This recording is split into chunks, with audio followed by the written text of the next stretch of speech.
வணக்கம். நான் சைதை மீனா. இன்னைக்கு என்ன பார்க்க போறோம்னா ஒரு எம்ஜிஆர் படம் தான், பாட்டு தான் பார்க்க போறோம். இது 1972 சாண்டோ எம் சின்னப்பதேவர் தயாரிப்புல வந்தது. ஆம், இதுல இந்த தேவர் பிலிம்ஸ்னாலே விலங்குகளுக்கு முக்கியத்துவம் இருக்கும். அது மாதிரி இதுல ஒரு பிரம்மாண்டமான விலங்கு. அது யானை. யானைகளை வச்சு உம் தெருக்கள்ல வித்தை காட்டி பிழைக்கிற ஒரு ஹீரோ கதை இது. அதுல நடுவுல காதல், கல்யாணம், அதுல ஒரு பிரிவு, இந்த மாதிரி எல்லாம் வரும். அதுல இப்ப இதுல KR விஜயா நடிச்சிருப்பாங்க, நம்ம மக்கள் திலகத்தோடு. நாகேஷ் நடிச்சிருப்பாரு. புலவர் புலமை பித்தன் எழுதின இந்த பாட்டு. M KV Mahadevan இசையமைச்சிருப்பார்.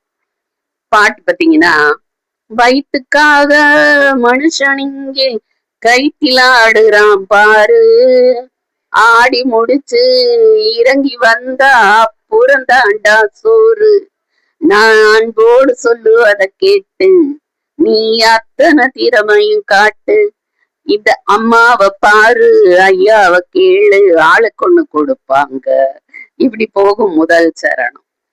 ரெண்டாவது சரணம் சோம்பேறியாக இருந்து விட்டாக்கா சோறு கிடைக்காது தம்பி, சுறுசுறுப்பில்லாம தூங்கிக்கிட்டு இருந்தா துணியும் இருக்காது தம்பி, இதை அடுத்தவன் சொன்னா கசக்கும்.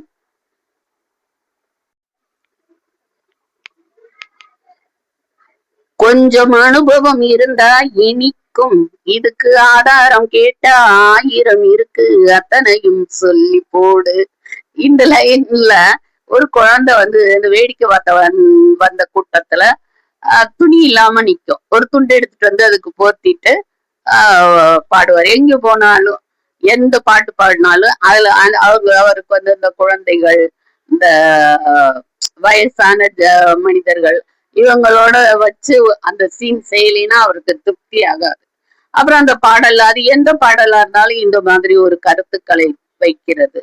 இப்படி செய்து செய்துதான் அவர் மக்களோட மனசுல இடம் பிடிச்சார். இந்த பாட்டு இதோட முடியல. இனி அடுத்த 4 வரிகள் தான் வலிமையானது. வலிமையுள்ளவன் வச்சது எல்லாம் சட்டமாகாது தம்பி, பிறர் வாழ உழைப்பவர் சொல்லுவதெல்லாம் சட்டம் ஆகணும் தம்பி, நல்ல சமத்துவம் வந்தாகணும், அதிலே மகத்துவம் உண்டாகணும், நாம பாடுற பாட்டும் மாடுற கூத்தும் படிப்பினை தந்தாகணும், நாட்டுக்கு படிப்பினை தந்தாகணும். இது 3வது சரணம். பாட்டோட பல்லவி தெரியும் தானே உங்களுக்கு? ஓடி ஓடி உழைக்கணும், ஊருக்கெல்லாம் கொடுக்கணும், ஆடி பாடி நடக்கணும், அன்பை நாளும் வளர்க்கணும். அவரோட தச்சோட கூடிய அந்த பல்லவி அது உற்சாகத்தையும் தரக்கூடியது. ரொம்ப நல்ல அருமையான பாட்டு. இந்த படத்து யானை எல்லாம் இருக்கிறதுனால குழந்தைங்க எல்லாம் விரும்பி பார்த்து 100 நாட்களுக்கு மேல ஓடுன படம். 1972 வந்தது. நல்ல நேரம்.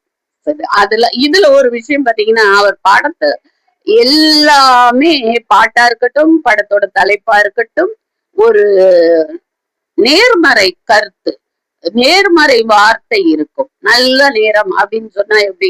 அது எல்லா நிகழ்ச்சிகள்லயும் நம்ம தேடுற விஷயம் தானே. அது மாதிரி இவருடைய படங்கள்ல அந்த நேர்மறை விஷயங்கள் நிறைய இருக்கும்.